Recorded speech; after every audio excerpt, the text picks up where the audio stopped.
En este video seguiremos estudiando el movimiento plano de los cuerpos rígidos y la velocidad y aceleración absoluta y relativa de los puntos que conforman los cuerpos de ciertos mecanismos básicos. El segundo problema planteado dice así: para una posición en donde el ángulo θ vale 60 grados, la velocidad del collarín A, este collarín deslizante a lo largo de esta barra vertical, es de 200 metros por segundo hacia arriba. Y nos pide hallar la velocidad de rotación de la barra AB y la velocidad del punto B de la figura. Otro de los datos es que la barra AB tiene una longitud desde el punto A hasta el punto B de 200 milímetros y el radio de la circunferencia a lo largo de la cual se está desplazando esta rueda es de 300 milímetros, siendo C el centro de rotación. De manera que esta rueda entonces se desplaza a lo largo de una circunferencia de radio de 300 milímetros con centro en el punto C. Vamos a definir algunas magnitudes geométricas del problema a partir de los datos de los mismos, ¿sí? Entonces conocemos este ángulo θ, que es de 60 grados, el ángulo que forma la barra con la vertical, de manera de que si por el punto A trazamos una horizontal, ¿sí?, este ángulo va a ser de 30 grados, ya que es ortogonal a la vertical.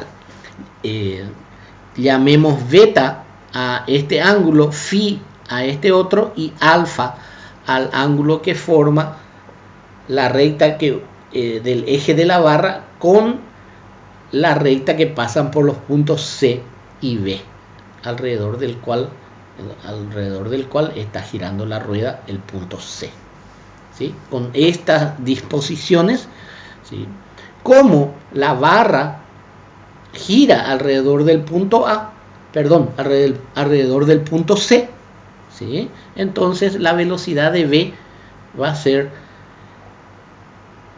perpendicular a la recta que une los puntos B y C, siendo C el centro de rotación.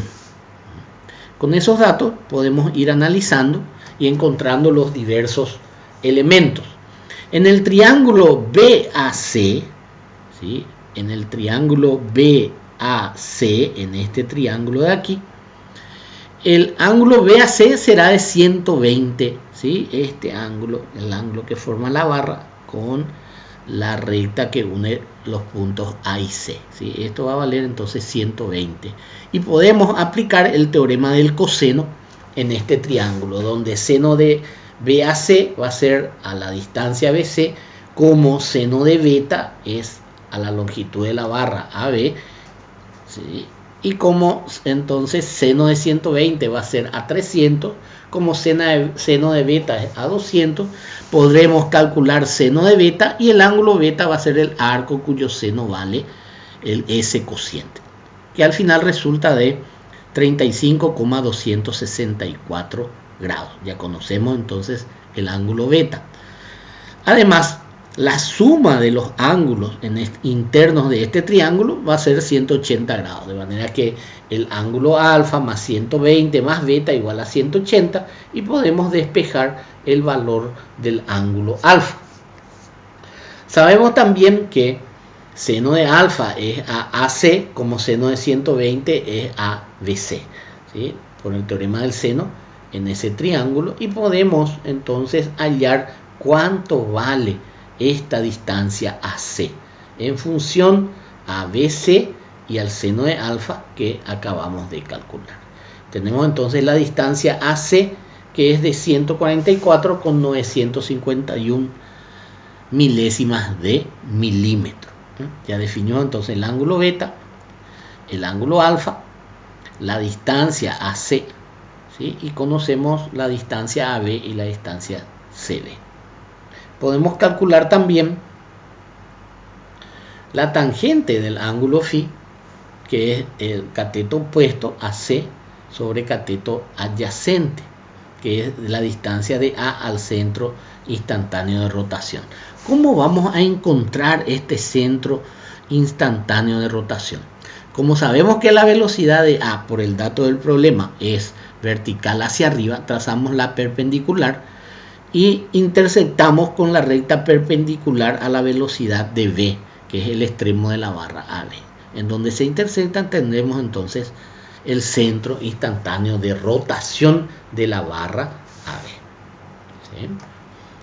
Entonces el ángulo φ, ¿sí?, podemos calcular como cateto opuesto, que es AC dividido la distancia de A al centro instantáneo de rotación.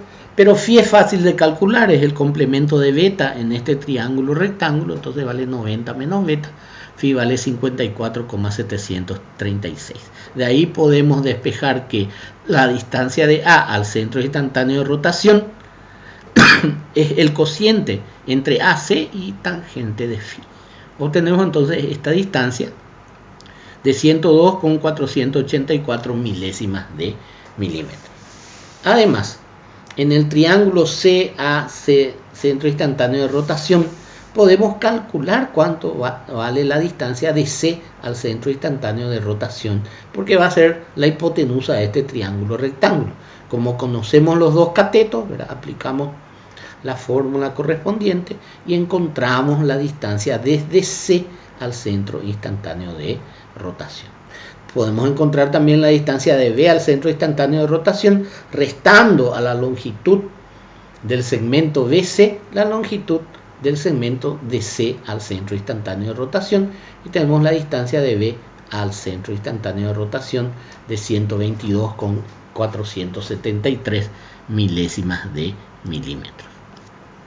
Si consideramos la rotación de la barra AB alrededor del centro instantáneo de rotación, entonces la velocidad angular va a estar dada por la velocidad de A por el radio de giro, que es la distancia del punto A al centro instantáneo de rotación que conocemos, o la velocidad de B por la distancia de B al centro instantáneo de rotación. Como conocemos el valor de B sub A, es posible despejar de esta segunda proporción el valor de B sub B.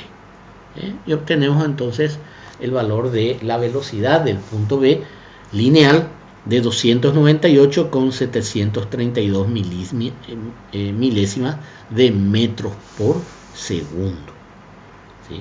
Y podemos calcular la velocidad angular de la barra B alrededor del centro instantáneo de rotación, que va a ser la velocidad de B dividido la distancia de B al centro instantáneo de rotación, y me da una velocidad angular de 2,439 milésimas de radianes por segundo. Fíjense que una vez que conocemos el centro instantáneo de rotación, es fácil calcular entonces la velocidad de cualquier punto de la barra mediante análisis geométricos de las distancias de cualquiera de los puntos al centro instantáneo de rotación.